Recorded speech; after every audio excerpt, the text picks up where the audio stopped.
Hi folks, and welcome to Attica Armory. So a little while back I was watching a YouTube video and browsing through the comments section, and I noticed a comment that kind of stuck out for me. This individual claimed that running certain 9mm loads through longer barrels would give you something that's comparable to a .357 Magnum in terms of power. Now, I didn't want to completely disregard that comment because it was kind of intriguing, and I thought maybe we should put it to the test. So I pulled out the two longest barreled 9mm that I've got. I've got a Glock 34 with a 5.3 inch barrel, and I've got a Freedom Ordnance FX-9 with an 8-inch barrel. And I wanted to run some chrono tests to see if we can get anywhere near .357 Magnum velocities and power. Now, quick disclaimer, the only .357 Magnum that I have on hand personally is a 2-inch snubby, and that's not really a great platform for doing this kind of a comparison.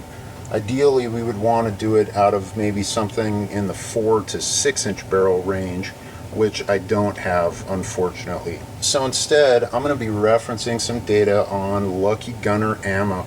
If you guys haven't checked out Lucky Gunner Ammo's YouTube channel, I really recommend it. They've got some great videos, very entertaining, very professionally made. It's one of my favorite channels out there right now. So let me show you what data I'm going to be referencing of theirs, and I will post a link to it down below. So here's the data set on Lucky Gunner that I'm looking at.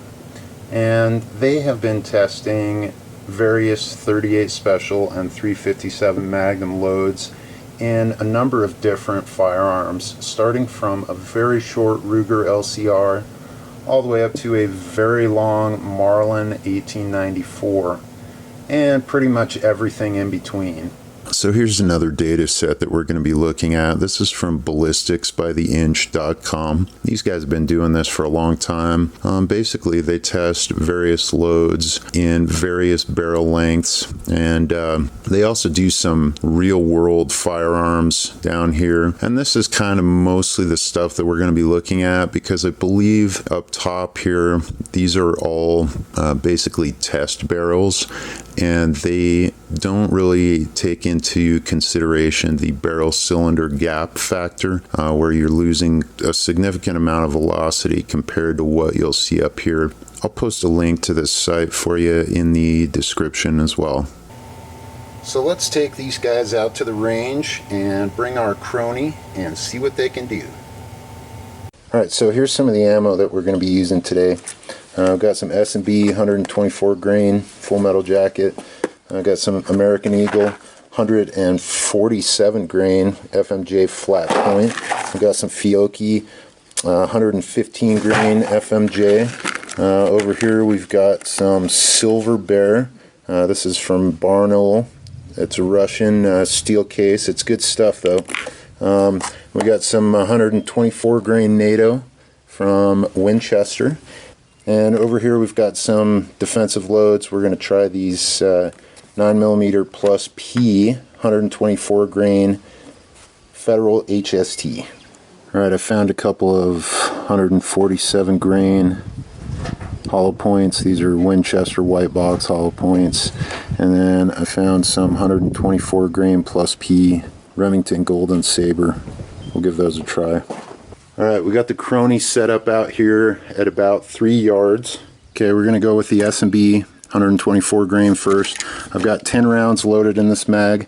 We're going to shoot 5 out of the FX-9 and then 5 out of the Glock.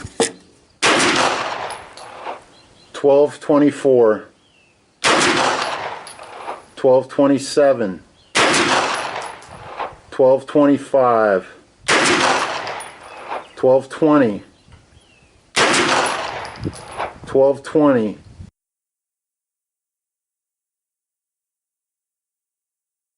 Now we'll try the S&B 124 out of the Glock. 1186, 1166, 1174, 1180, 1176.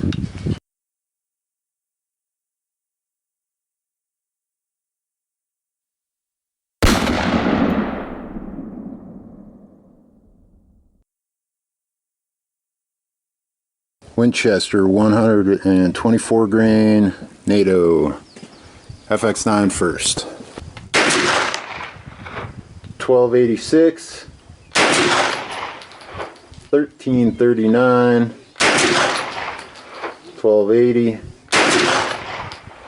1259, 1275. With the Glock. 1223, 1195, 1209, 1222, 1189.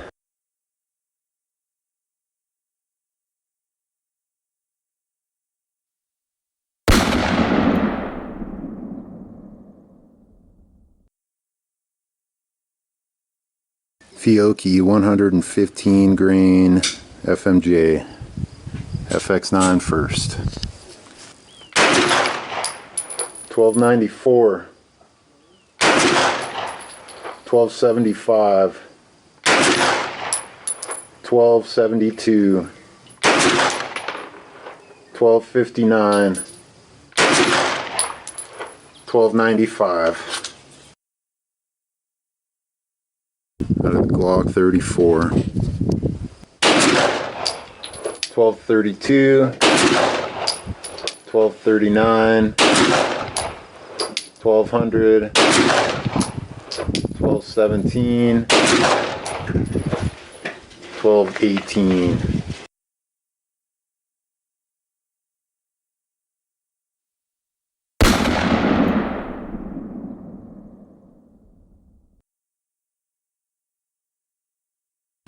American Eagle 147 grain FMJ flat point out of the FX-9.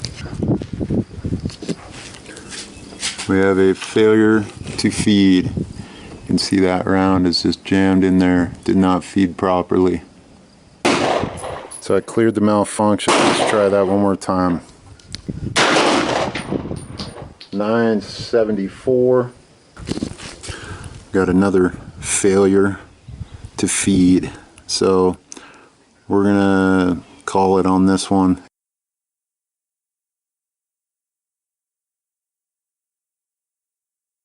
American Eagle 147 out of the Glock. 958, 952, 969, 963, 1016,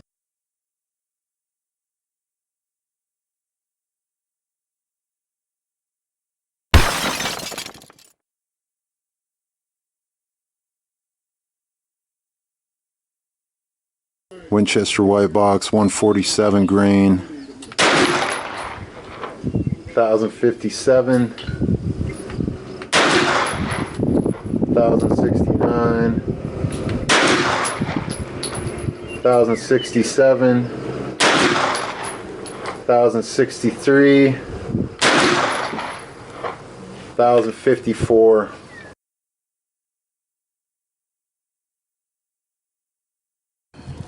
And the Winchester white box 147 grain Subsonic out of the Glock.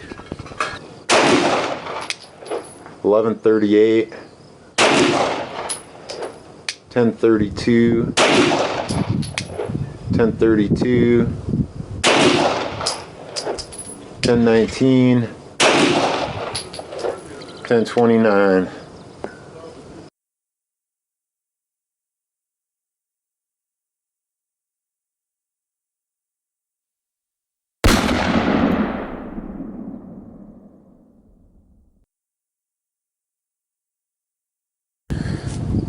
So I've only got 5 rounds of Remington Golden Saber 124 plus P, and so what I did is I'm going to do 2 out of the Glock just as a comparison, and 3 out of the FX-9.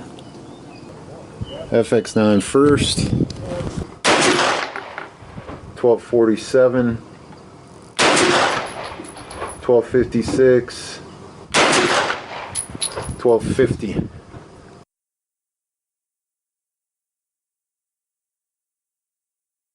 Next up, Golden Saber 124 plus P out of the Glock.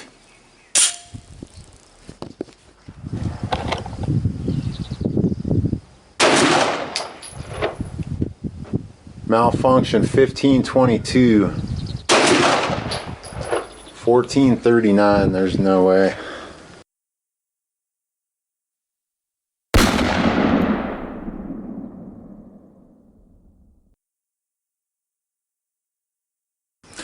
Alright, I had to move the Chrono back because there was just too much sun. I was getting malfunctions, so I've got it right up against the bench, basically almost point blank range. And I've got some Federal HST 124 grain plus P, so we'll give those a shot. Let's see how it does. FX-9 first. 1353, 1328, 1343. Malfunction.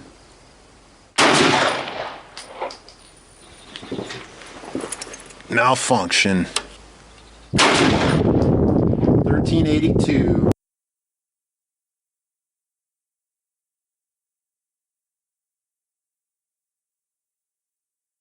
Alright, we got our Federal HSTs in the Glock 34. 1276. 1318. 1329. 1332.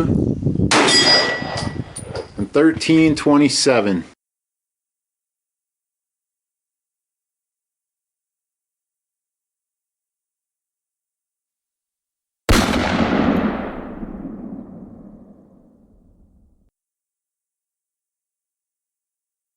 Next up, 115 grain Silver Bear FMJ out of the FX-9. 1296,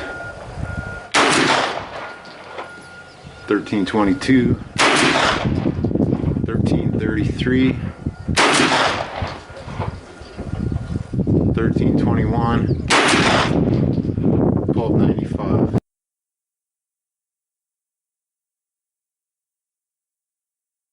Out of the Glock.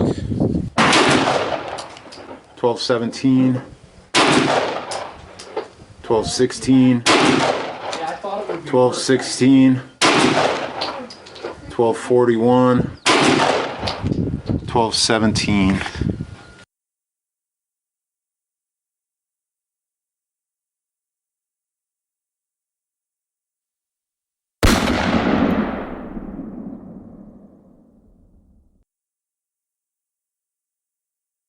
Alright, we're back at the bench. What can we say we learned from this experience today? Well, for one, I learned that there's actually some truth to the comment that out of longer barrels you can reach 357 Magnum Power with a 9mm, but only when comparing certain loads out of certain platforms. So for example, if we're comparing a 125 grain Remington Golden Saber out of say a 4-inch or a 6-inch barreled revolver against the velocities that we're getting out of say this 8-inch barreled FX-9, then yes, absolutely, they're comparable. They're very close. And actually some loads even surpass that. In the example of the Federal HST, we were producing some pretty nice velocities out of both of these guns that certainly surpass the Remington Golden Saber 357 Magnum. Now, of course, that's not the most powerful 357 Magnum load out there. There are a number of boutique ammo manufacturers that produce significantly more powerful loads than you might see from the major manufacturers. However, if we're going to be looking at common loads and common bullet weights, it's not too far-fetched to say that perhaps we are able to obtain that 357 Magnum type performance out of a long-barreled 9mm. So hopefully this was informative for you. It's not really a subject I'd ever considered before, so it was something I thought was worth exploring. That said, if you enjoyed this video, please give us a thumbs up and subscribe if you haven't done so already. I guarantee we won't let you down.